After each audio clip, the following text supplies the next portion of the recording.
Hi guys, it's Pam Spencer with Embassy Realty and I am Loco for NoCo.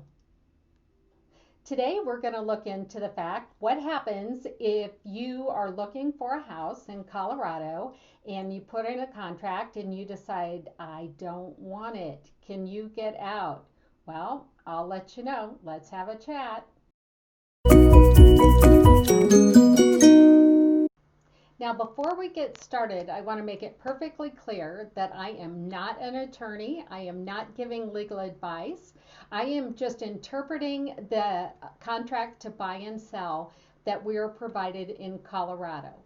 If you need a more thorough examination or you want legal advice, you will need to contact an attorney. So, in the Colorado contract to buy and sell real estate, there are several times that a person can get out of a real estate contract. As a buyer, you'll actually have more options than the seller. So, let's take a look at the options that you have.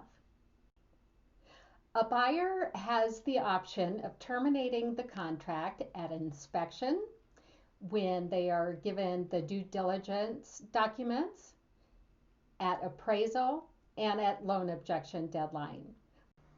Now, what happens if you want to terminate a contract? For the buyer, when you sign a contract, you put down earnest money.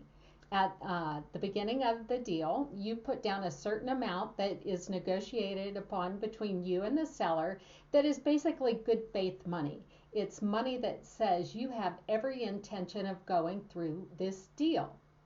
Now, all of these times that we will go through that allow you to terminate the contract allow you to receive your earnest money back. Let's look into each of those.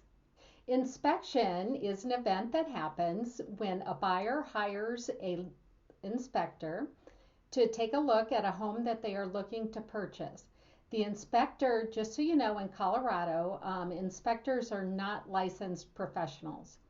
This is a job that they can do some training on, but there is not a licensing board that regulates this profession. So do your due diligence in finding a reputable inspector.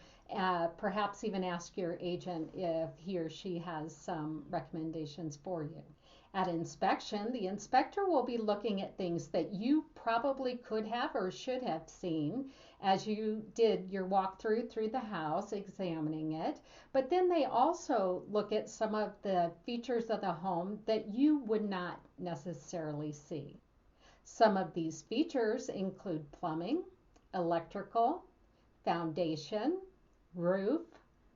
They look into all of these things for you.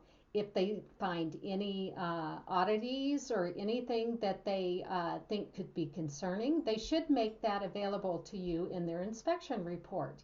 You can also have individual professionals come out to take a look at all of these items. So, for example, if an inspector points out that it appears that the roof has some hail damage, the inspector more than likely will let you know that they are not a roofing specialist and you will need to consult a specialist.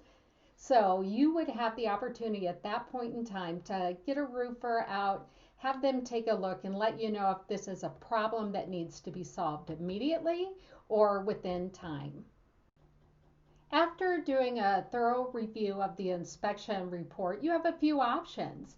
At that point, if you are thinking, yeah, this house isn't for me, you can back out of the contract. You will not necessarily need to say why. You just have to have your agent sign a release form and the seller should let you out. In the event you still love the house, but there are some things that you would like to have done, this is another time for negotiations. At this point, you can ask the current sellers to either have things replaced or repaired prior to closing, or you could ask for a monetary sum to give you money so that you can do it at your convenience.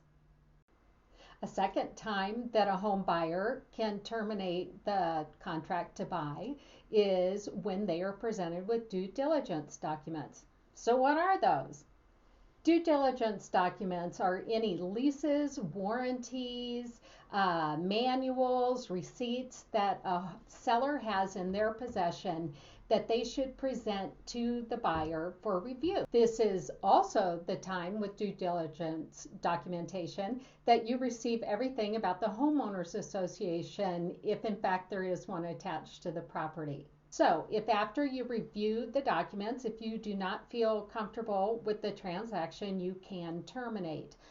Typically, just like with homeowners association documents, but sellers really can't change any of these things. So it's pretty much you're either okay with it or you're not. A third time that a home buyer can terminate the contract to buy is at appraisal. An appraisal is a professional opinion of the current market value of the home. Now you're probably saying, hey, my agent already looked into this and she said blah, blah, blah. Well, she is not a licensed appraiser. Licensed appraisers are going to look into more detail of comparable homes within probably 6 months of this current sale. It's their job to take into consideration location, upgrades, square footage, everything about the house that would make it stand up to another purchase in that same area. The last time for a buyer to be able to terminate the buy contract is at loan termination.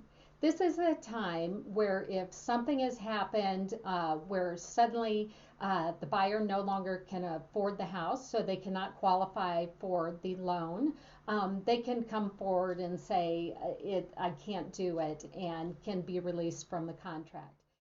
So, as we've talked about, there are quite a few times during the process that a buyer can be released from the contract and be returned their earnest money.